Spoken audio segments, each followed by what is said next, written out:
या बातमीचे प्रायोजक आहेत विनर्स ड्रिंकिंग वॉटर, साथी हर सफर का। सहकारी आणि माझे सहकारी सर्व मान्यवर मंडळी, सर्व माजी नगरसेविका नगरसेवक, या मेळाव्याला उपस्थित शेतकरी कामगार पक्षाचे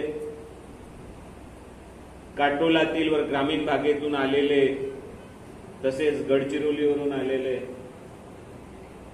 उपस्थित सर्व शेतकरी कामगार पक्षाचे कार्यकर्ते, ठरते की पक्ष कोणत्या विचारसरणीवर चालणार आहे किंवा कोणते प्रश्न घेऊन रस्त्यावर उतरणार आहे, कोणते प्रश्न घेऊन इलेक्शनला समोर जाणार।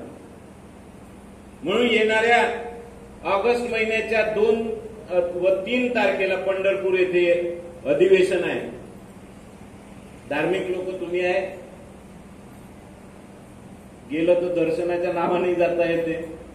आषाढी आत्ताच संपली आहे का शेतकरी कामगार पक्ष एक अधिवेशन दर 3 वर्षांना घेते, त्या अधिवेशनामध्ये चर्चा होते। त्या सत्रामध्ये जे काही प्रश्न या महाराष्ट्राचे उपस्थित होत असन त्याच्यावर तोडगा काय केला पाहिजे, पक्षाचं धोरण कसं असलं पाहिजे, पक्षाने ते कसं लढलं पाहिजे, पक्षाने त्याच्यावर उपाययोजना काय केली पाहिजे याचा मसुदा तयार होत असते। त्याच्यानंतर पक्षाचे ठराव तयार होत असते। त्या ठरावानंतर पक्षाची सोबत राहणं, पैसेवाल्या सोबत मिळून मिसळून त्याच्यासारखं राजकारण करणं।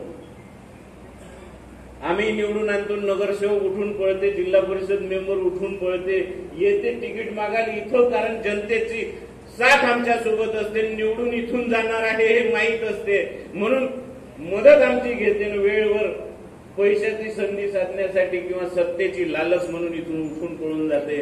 त्याचप्रमाणे बाईसोबतही घडलं। लोक या राज्यामध्ये आहे, या राज्यामध्येच नाही तर या देशामध्ये सुद्धा आहे। काय पाहून राहिलो, इकडचा निघाला तिकडच्या पक्षात धसला, तिकडून निघाला इकडच्या पक्षात धसला। पक्ष सोडणं, पक्ष बदलणं म्हणजे एवढंच समजून राहिले जसे काही आंघोळ केल्याबरोबर कपडे बदलून राहिले। कपडे बदलासाठी विचारसरणी लागत नाही, पण पक्ष बदलण्यासाठी विचारसरणी लागते। आणि जी विचारसरणी आपल्याला पटते लोक या राज्यामध्ये आहे, या राज्यामध्येच नाही तर या देशामध्ये सुद्धा आहे। काय पाहून राहिलो, इकडचा निघाला तिकडच्या पक्षात धसला, तिकडून निघाला इकडच्या पक्षात धसला। पक्ष सोडणं, पक्ष बदलणं म्हणजे एवढंच समजून राहिले जसे काही आंघोळ केल्याबरोबर कपडे बदलून राहिले। कपडे बदलासाठी विचारसरणी लागत नाही, पण पक्ष बदलण्यासाठी विचारसरणी लागते। आणि जी विचारसरणी आपल्याला पटते स्टेशनावरच्या त्या डुकराले आणि ते पाप या क्षेत्रामध्ये नाही उगवलं पाहिजे।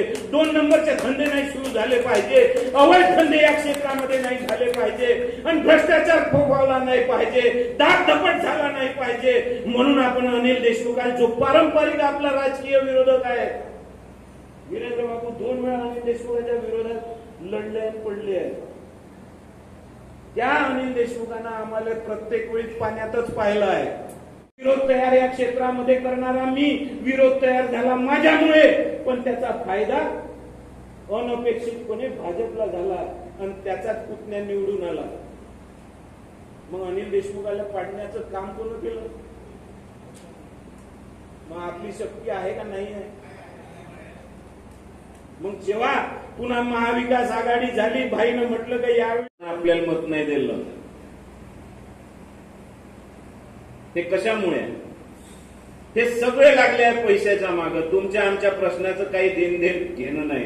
शेतकरी मेला तर मरू दे, गरीब जनता मेली तर मरू दे, कोणाच्या घरची वीज कापू दे, कोणाची मयत तिथं उठू दे, कोणा दलितावर अत्याचार होऊ दे, कोणा पोरीवर बलात्कार होऊ दे, तिचा खून होऊ दे, कोणाला काही देणघेण नाही आहे। स्वतःचे खिसे भरायचे आहे, सत्तेमध्ये जायचं आहे ना आपला माल मलिदा खा। क्षेत्रामध्ये कोणता पक्ष मोठा आहे?